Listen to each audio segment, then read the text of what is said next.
We are rolling. I'm John Anderson. Hello. I'm going to tweet this bad boy out. And then we're going to go. These are the beginnings of these.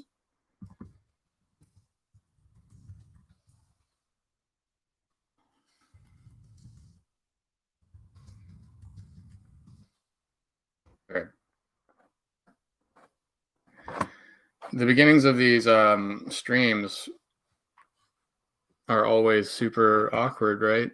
Especially when I'm like blowing off my real job right now too, as usual.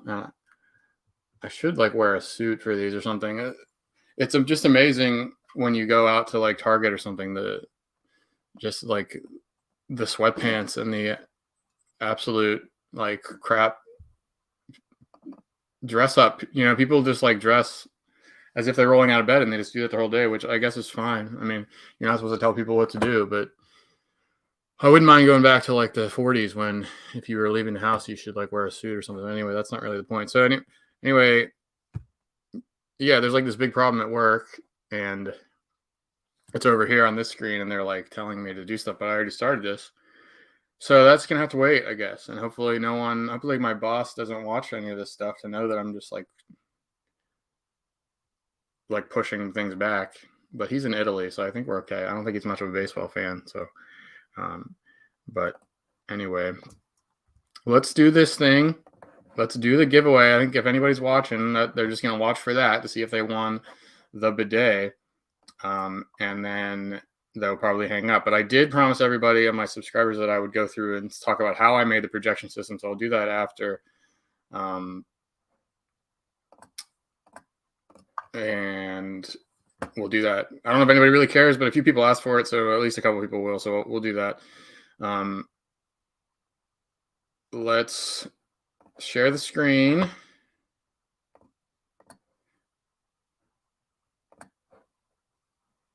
How do I just do, let's do the whole window, entire screen. That's what I want. All right, this is the grand prize here. And you're probably wondering, like, why John Anderson, John PGH, would you give away a bidet? And the answer is twofold. It's just hilarious, I think, right? I mean, maybe I shouldn't be the judge of my own jokes. But giving away a bidet is really funny. Producer Lee probably doesn't think so. He has this big time grudge against bidets, more about the bidet bros, which I am one of. He says that everybody that gets a bidet like can't shut up about it, and it's really annoying, and they just get so obsessed with it. But my question to producer Lee is like, what? I mean, doesn't that tell you something? Like why do you assume that all these people are just totally irrational and full of themselves or whatever? Like why? Like maybe the answer is that it really has changed their lives, and they, it's if you know some good news, some life-changing news, you're going to talk about it, right? Like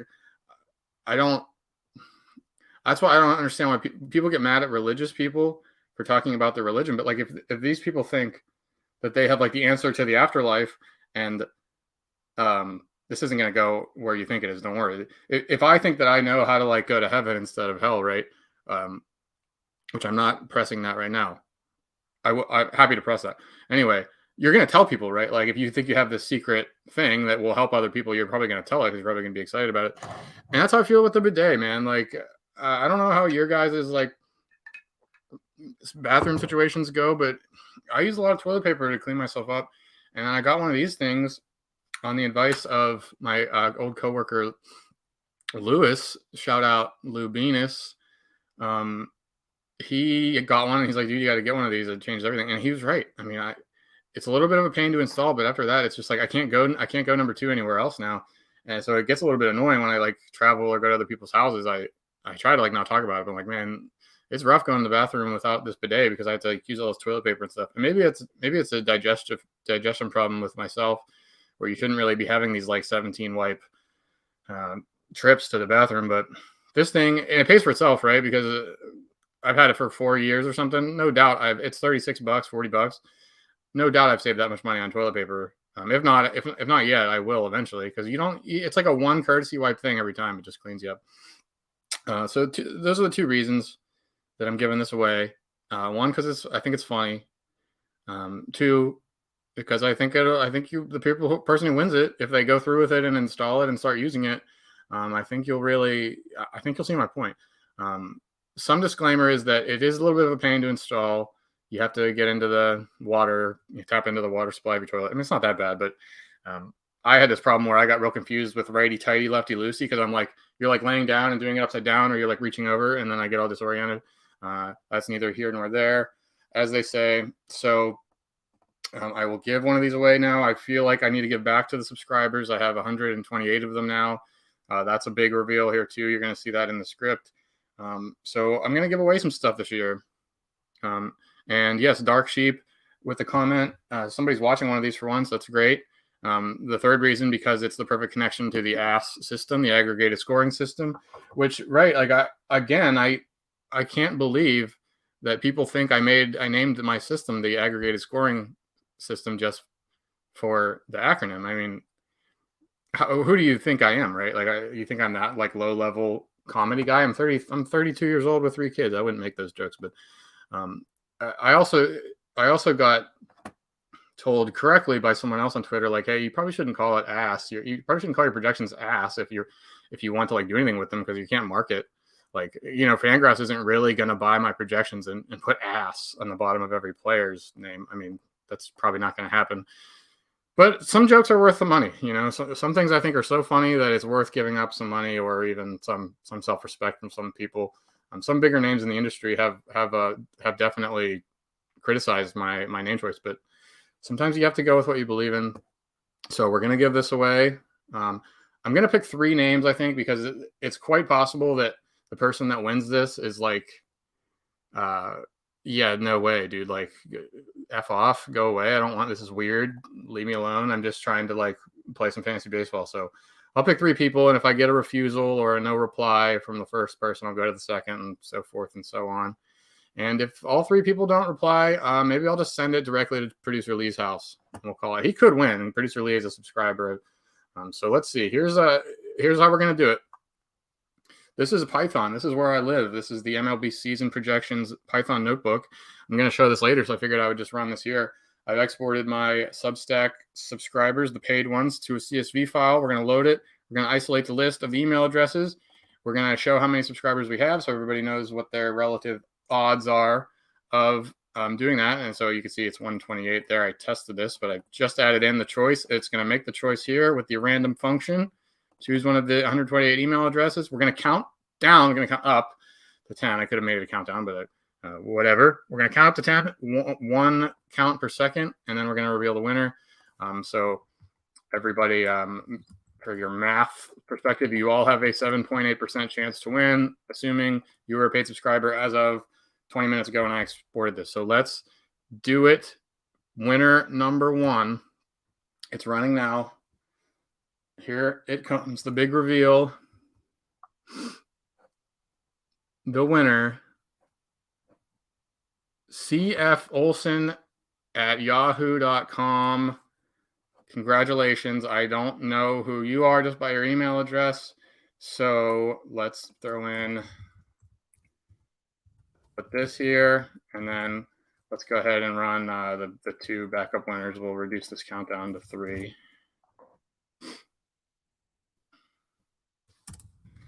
Keating Jim is the backup. Keating JM. I think he's maybe a new subscriber. So Jim, I don't know, is your name Jim? That's just how I read that. That's probably not right. Probably name is JM Keating or something. So you're number 2. So if CF Olson doesn't reply, or thinks I'm so weird that he like just unsubscribes and tells me to go kill myself, then you win the bidet. And then the third winner, the third backup plan is that email address, unicamoller@gmail.com. I will be communicating with CF Olson. I'll reach out today, and if he wants the bidet, I'll get his address and I'll buy it. I'll buy it for him. I'll send it. But the backups there, I mean, you were so close, but who knows? Maybe it'll come through. Okay, so if that's all you're interested in, I guess you can piece out right now, but I'm going to go through the projection system quickly. It can't happen too quick. And I didn't even like plan this ahead of time. So I'm just going to like, this is it. This is all my code. It looks like a mess to most of, I mean, it looks like nonsense to most of you, but even if you're a coder yourself, you're like, this is not very professionally written. So let's just go through how we do a hitter projection. The first thing I wanted to do is I am using some aggregated plate appearance projections. So right off the bat, I'm just showing that there's a little bit of thievery going on here. I'm not projecting plate appearances myself.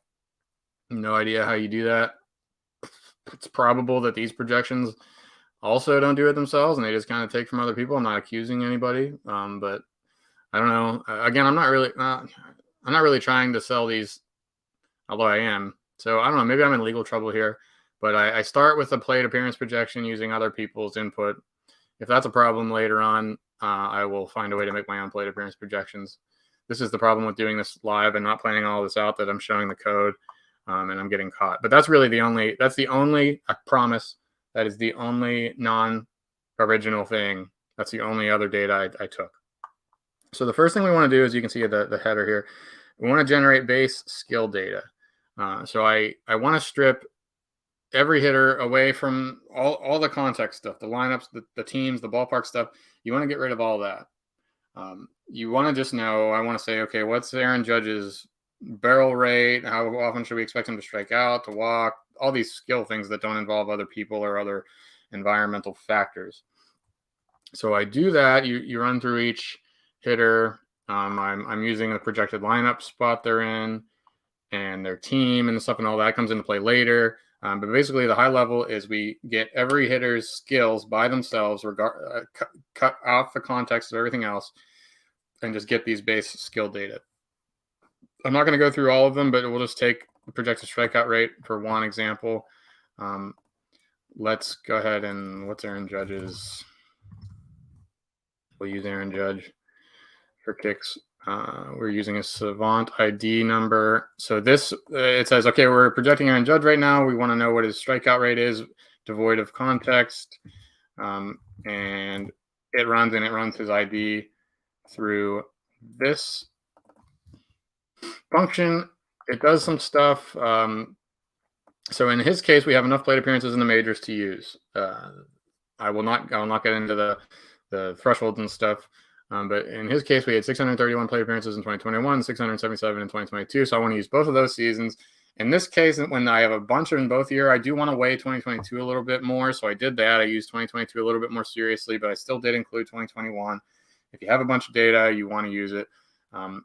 If an example of a player that did not have enough stuff in 2022 or 2021, I reached back to 2020 and to 2019 as well.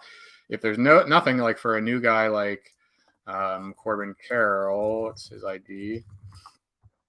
In his case, we will look into the minor leagues to try to guess at it. And we're not just going to take his minor league number. I didn't write the code in this case to show what it's doing. But basically what this does is it uses the major league number, but it also finds his minor league strikeout rate. And based on the math that I did, like the average strikeout rate change when going from the minors to the majors is like 3 points or something. So I take that into account and I use that study I did and that math to project a strikeout rate for him. In this case, 25%, which does that look any decent at all? Let's see what he did last year. 27%. So sure. I mean, he was probably like 20% in the minors and then he was 27% in the majors last year. So 25 seems more or less reasonable. So that's what we use for him. So that's just to say that, yeah, we're using some minor league data. If there's a case at some thresholds in the major leagues, I did also so contact rate and swing rate will stabilize a lot quicker. If a guy plays for like a month, you pretty much know if you get 100 plate appearances or so, your strikeout rate might not be so stable yet, but the contact rate and the swing rate will probably be like, if you come up in your first 50 plate appearances, you swing 55% of the time, that's probably just who you are. So I use the model to use contact rate and swing rate. Those are two significant inputs to strikeout rate. and I used that. I took those two and predicted a strikeout rate based on that, and that works pretty well. Anyway, so it does that with all the categories I want. It uses their recent history or further back history if needed to cycle through each player, and it dumps everything into this skill data file. So this is the skill data I use. You can see here Juan Soto, we project a 14.6 strikeout rate, 19.5% walk rate. And later on at the end of all this, I do adjust this. Like I don't really think Soto's likely to go 19% again, so I would do some regression stuff and drop the extremes down. Like again, Aaron Judge, do you really think he goes for a 24% barrel rate again? Maybe, but I think a better projection is probably a little bit lower than that. The other thing we're doing is I'm using Baseball Savant. So I'm not using ground balls, line drives, and fly balls. I'm using barrels, solids, flares, unders, tops, and weaks. These are 6 classifications of batted balls. So depending on the launch angle and launch speed, it classifies them into those 6. So the barrels are like the hard hit, fly balls are really hard hit. Line drives, the solids are just like a step down from there. They're still line drives or fly balls, but hit a little less hard. Flares are like soft line drives. Unders are when you pop it up. Topped or when you hit a ground ball. Pretty much regardless of how hard you hit it, the ground balls go into the topped. And weak is like you barely hit it. It's just like anything under 60 miles an hour launch angle or something like that. Launch velocity. Could get more into that later, but not super important. But I project each of those for 2023 there, and I use that a lot later. So a lot of this comes from this. Like Judge has a 24% projected barrel rate, so before we tie that down, it'll use this stuff basically. So the same for barrel, and then I break in the how their barrels were performed, because that's another part of this. All 20% or all 15% barrel rates are not created equal. Judges, Stantons, Schwarbers, Cruzes, barrels will be harder on average, so we want to account for that. There's a lot of regression involved there as well. If we can't find enough barrels from the past, we kind of guess at it, and then we kind of do. I don't want to have extremes here. That was one example. Like Christian Yelich ended up being very low because he's had very bad luck. I don't know if it's bad luck, but his home run on barrels rate over the last few years is just like one of the lowest in the league. It's like 39% or something. So I bring that up a little bit just to try to do a little bit more of this regression stuff that projection systems rely so heavily on. Because if you're last in the league at barrel per home run, you're just probably not going to continue that way. There is enough randomness in it that's not really a full skill thing or lack of skill, whatever. So for each of those 6 batted ball types, we get the home run rate, the triple rate, the double rate, and the single rate, and that results in a BABIP for each. So we get the batting average on balls in play and the slugging on balls in play and stuff like that. These are just constants here. I don't think anybody for under, if you pop it up, pretty much all pop-ups are created equal, but for ground balls, you see a big difference here in the top single rates. So Julio Rodriguez, if he hits a ground ball, he can beat that out 20 or get a hit on that 22-ish% of the time. Meanwhile, Nolan Arenado, right? He's not. He's a little bit slower, and stuff like that. So I'm probably talking too much about all this, but that's how it starts. Gets all the skill data, and this will also all be used in the daily projections as well. And after that, let's get rid of this. Okay, I already did. After that, we use that skill data to go through each hitter, and we get their plate appearance projection, and then we just use the skills based on that. Okay, so if this guy gets projected for 600 plate appearances, how many times are we going to see him strike out? How many times are we going to see him walk? How many times are we going to see him get hit by a pitch? And how many balls do we think he'll put in play? From there, okay, he'll put 400 balls in play. How many of those will be barrels? Multiply it by the barrel rate, et cetera, et cetera. And then from there, so now we break it down. Now we have how many barrels you'll hit, how many solids you'll hit, et cetera. And then we can find out, okay, how many of those barrels will turn into singles, how many doubles, how many triples, how many homers, add them all up to get total hits. And there you go. That's basically how it goes in terms of projecting hits and batting average and strikeout rate and on base percentage and stuff like that. For steals, this is the one I did a little bit different. It's a lot of guesswork this year, to be honest, but I used two things. I used the attempt rate and success rate. I wanted to find out your attempt rate, which I use as how many times are you on first base, singles plus walks plus hit by pitch, and then how many out of those times, what percent of the time are you trying to steal a base? It's not perfect because a lot of times you're on first, there's someone on second, but things cancel out and it tends to work okay. So then you apply that. You say, okay, 30% of the time this guy's on first base, he's trying to steal. How many times do I project he'll get on first base this year? That's how many times I project him to attempt to steal. And then what's his success rate from the past? And this is all weighted for minor leagues as well. So I expect you to expect. I do expect players to attempt fewer steals in the majors than in the minors. So I bring that down. I don't think the success rates are all that different, but I did drop it like a percentage point or 2 or 3. I think just because major league catchers are better, major league pitchers are probably better at keeping runners on and stuff. So you'd expect a slightly lower success rate. And here's where I incorporated this new rule stuff in, because we do expect, I do expect stolen base attempt rates to go up this year with the the limits on pickoff attempts and things like that, and the bigger bases. I expect the stolen base attempt rates to go up. I don't expect them to go up for someone that at the extreme. So like a normal stolen base attempt rate is like less than 10%, but there are some cases here where you had guys going over 40%, and there's just no way, right? Like that's just nobody's going to do that over a whole season. So I'm bringing that down significantly, actually. It's like I don't even know, Esteury Ruiz or something. He was crazy high last year, but it was a small sample and stuff. And in the minors, he was running wild as well. You just can't expect him to do that. So I bring that down a little bit. Same here. Between 30% and 40% is a pretty huge one, too. There's really not that many players that are fitting into this part of the if clause. This is probably a lot more interesting for you to watch if you're familiar with some coding. Maybe I can even zoom in a little bit. But here's where the guys that are like, these are kind of higher steals. Like this is kind of where maybe not Trey Turner, but someone, I don't know, like maybe Whit Merrifield last year or something like that, like a good stolen base guy, but not a great one. They live between 20% and 30%. I expect them to attempt more steals this year because they were giving themselves some room for growth last year, right? Like they could have gone 35% of the time, but they only went 25% of the time. That gives you more opportunities there to add on. Meanwhile, if you were going every time last year, all you can do is go every time again this year. There's no room for growth. So these medium guys and the lower guys, I'm adding on 15% for that like third tier of stolen base attempt. I'm adding on 25% for the lower guys. So these are basically like a 2% of stolen base attempt rate will probably be like 5 steals or something. So I expect those guys to have the biggest increases, and that's how I modeled it here. I could turn out to be completely wrong about this, and we'll see. But I think it's better to guess at this. I think this is more likely to be accurate than not changing anything at all with the new rules. And then for the guys that are under 2%, they weren't trying any steals last year or in the past. I'm leaving it the same.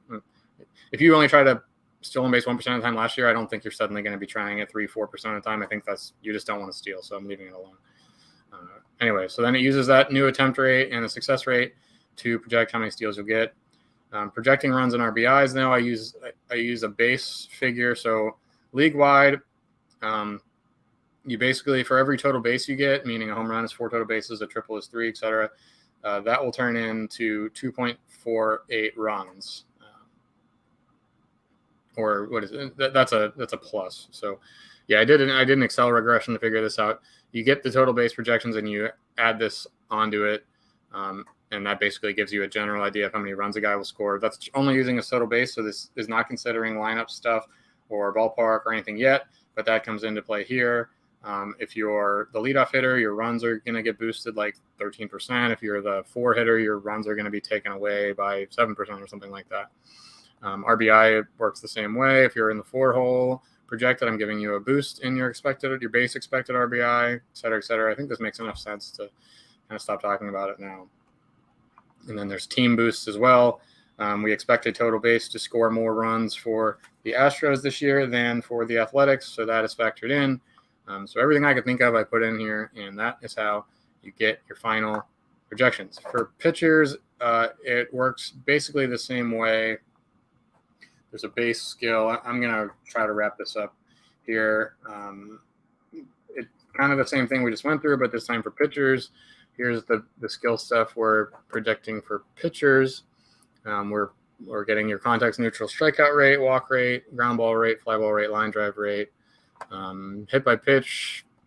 Then we're using ground balls, line drives, and fly balls in this case, because that's more of something the pitcher has more to say about than how we did it with hitters. So we say, okay, Jacob deGrom will strike out 39% of the hitters this year, and of the balls in play left over, 41% will be on the ground, 27% as a fly ball, 24% as a line drive, and 7% as a pop-up. You can see down here that adds up to a perfect 100%. So that's good. Glad that adds up to 100% because that would tear my whole thing down if it didn't. And then you go from there. Okay, on Jacob deGrom's fly balls, he's allowing a home run 18% of the time. This is very much, or that's a line drive home run rate, sorry.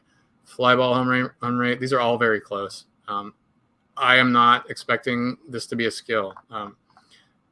So if you're giving up a fly ball, I'm basically assigning the same home run rate to pretty much everybody. There's some slight variations here, as you can see, but everybody's between 15 and 19%. I don't really, I know like Sandy Alcantara and Max Fried allow fewer homers on fly balls. I don't really necessarily believe it. I want to just kind of expect everybody to be more or less the same.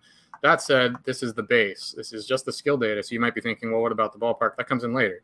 Depending on their home ballpark, I bring that in. Obviously, someone in Cincinnati, this is going to get boosted up to, a few points. But if you're pitching in Detroit, then that's going to get boosted down because those two parks are much different in terms of what happens after a fly ball is hit. Jared Table Leg, hello. Thank you so much. I think you're my biggest fan.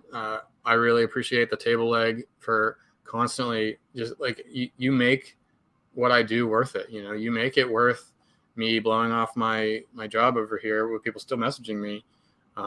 Your approval and satisfaction means everything to me. So thank you, Table Leg. I don't know what you do. You seem to be always watching my streams. Even when I was on with Govier last year, you were watching that. So I don't know if you need to get a job or something, but if you have any data skills and you need a job, hit me up. Maybe I can help you out because it seems like you have a lot of free time to kill. All right. So after we have the skills, we go through,